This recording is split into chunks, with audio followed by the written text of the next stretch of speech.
Now, as we reel in the last few weeks of summer break, Leisure Services wants to make sure that these kids leave with one thing above all else. Oh, I think I got something.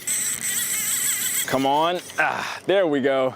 And that's quality time spent with the ones they love. Now, even though Dothan didn't get the outcome that they wanted, they're realizing that winning isn't everything, because learning things like leadership, integrity, and perseverance can have them shooting, I got it, for the stars. Now, 70 feet can be pretty high, and for context, I'm 5'8", so that's roughly 12 me's stacked on top of each other. This can get pretty scary, but the fire department gives us tips on what to do in this very situation. They didn't raise this money by word of mouth.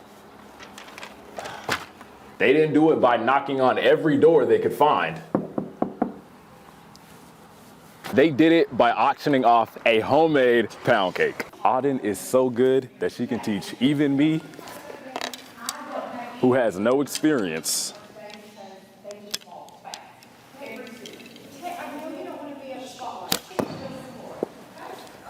to hit the target. Achoo! Achoo! Achoo! If allergy season is coming earlier now, that means we got to be more proactive when looking for the signs. Being an athlete has no age limit. And these seniors are still proving that they can run with the best of them. Yes, Kinsley, behind me is the driveway of Ruth Merklin. Right here is where the city patched a sinkhole that caused her car to get stuck, towed away, and it hasn't been seen since. Well, yes, Kinsley, you are absolutely right. Teacher shortages are everywhere. But instead of focusing all of their attention on hiring current educators, Ozark City Schools is focusing their attention on starting early with their students. Now, yes, Kinsley, with Dothan obviously being a hub for travelers passing through, headed to the beach for the holiday, Alabama State Troopers are expecting a large uptick in traffic. And that's why with more cars on the road, troopers are getting ready to enforce when this is the WOCC obstacle course. I've been eyeing it all the time I've been out here. We're about to see. I was an athlete in high school, so this should be easy, right? We'll see. We'll see. Ready? Ooh. There you go. Heidi.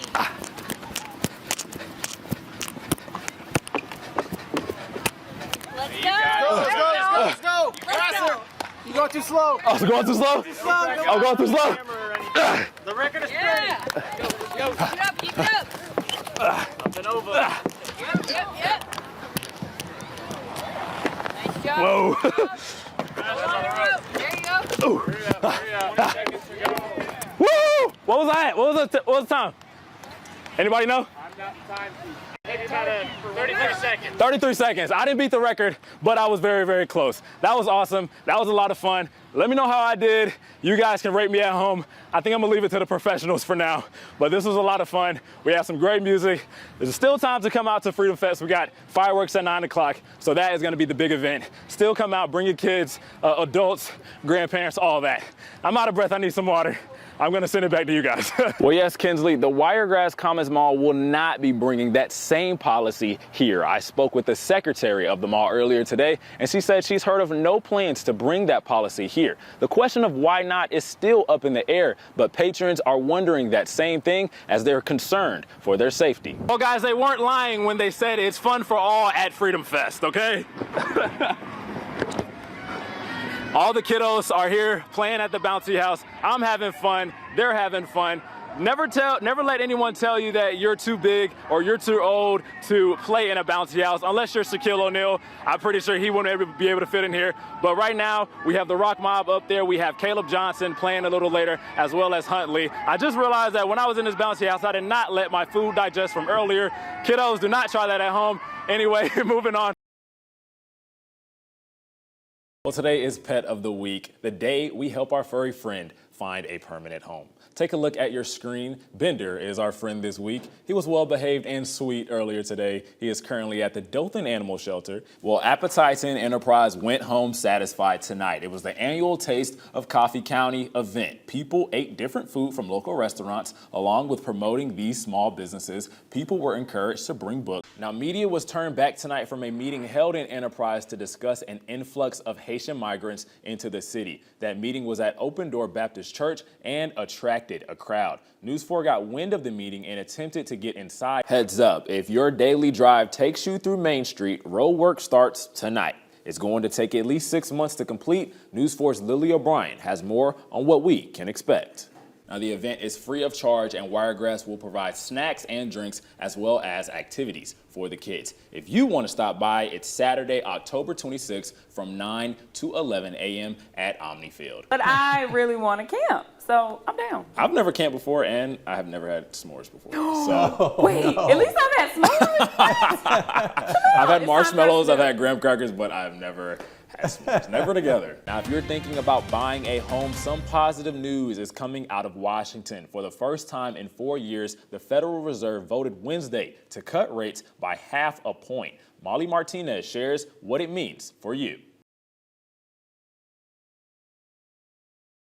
I think it's going to be really, really good as well. This region is very, very competitive. Cottonwood is right at the top 4-0. Providence Christian has already faced Cottonwood. Geneva County hasn't faced Cottonwood yet, so this matchup might be really, really important for playoff implications and region implications down the line. We're going to see what it all comes down to tonight, and we're going to have all those highlights for you guys. You were the coach for this team when they were in the 2A region, and now you're back in the 2A region. You haven't played these teams in 9 years. How good does it feel to get a win over Geneva County today?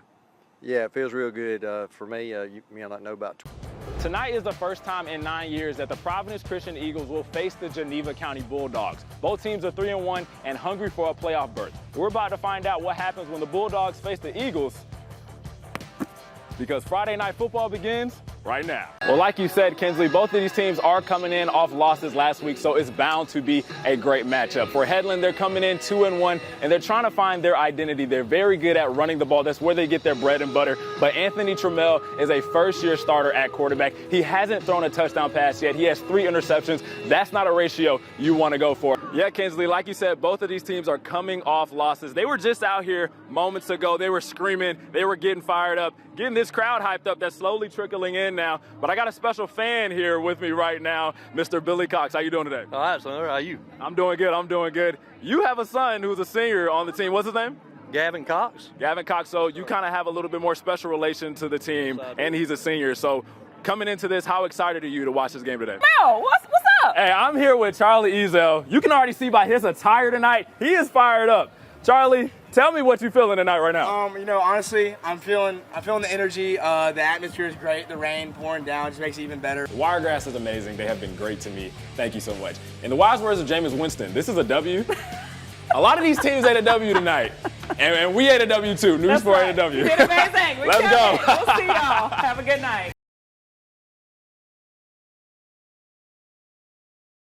Ever since I was a kid, I would always try to drag my family into playing Monopoly, Scrabble, chess. Her love for board games grew deeper. As I became an adult, I started to realize there was more to the hobby than just Monopoly and Clue and all these other games. My collection has just obviously grown ever since then, and now I have over 250 games. It's so big now, It got worse. Yeah. it's hard to narrow down her favorite. Blood on the Clock Tower. It's like a murder mystery. Everdell. I actually have the complete collection. I think it's behind me. I love Catan. Very classic, modern board game, but it's really, really fun. With over 250 board games in her collection, it's safe to say that Brooke has a real passion.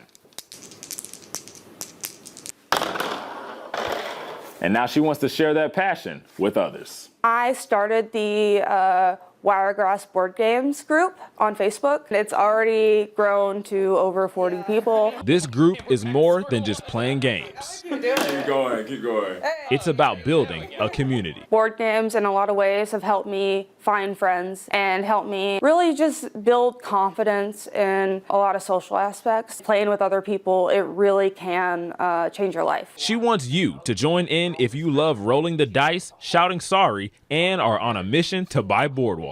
In Dothan, Jamel Johnson, your hometown news leader. There, you win! You win! You win! Congrats! Good job, bro! Woo! Crystal and Eric Rowan have lived in Enterprise since 2019. This is our forever home. Whenever he deployed for the year, it was to settle us so we won't move around. Their neighbor Denise Flowers came a year later in 2020. Been in the Navy 26 years. My parents was getting older. I wanted to come back to be around my family. Excited to settle down, nothing could prepare them for the road ahead. Fall of 2019, I think a hurricane come through here, and it was really flooded.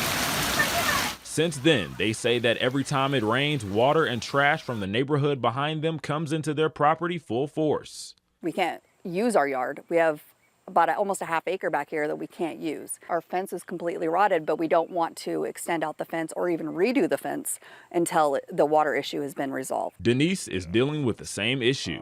It's like a nightmare. The deck got so rotten due to the water, I had to then go find contractors. I've come out of my pocket way too much money just trying to make my property a home. Flooding keeps her up at night.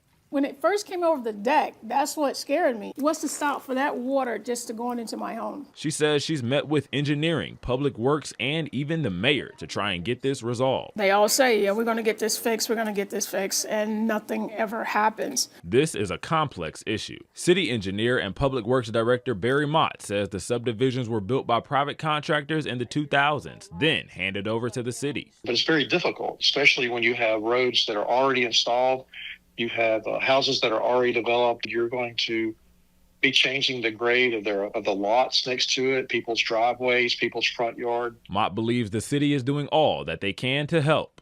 See if there's something we can do to reroute water that's going towards that house, decrease flow, decrease the volume or the intensity of the stormwater runoff. After years of this problem, the homeowners are ready for a solution. I just want it to end. Do you get to that point where one is enough? They're ready for something to be done before it's too late.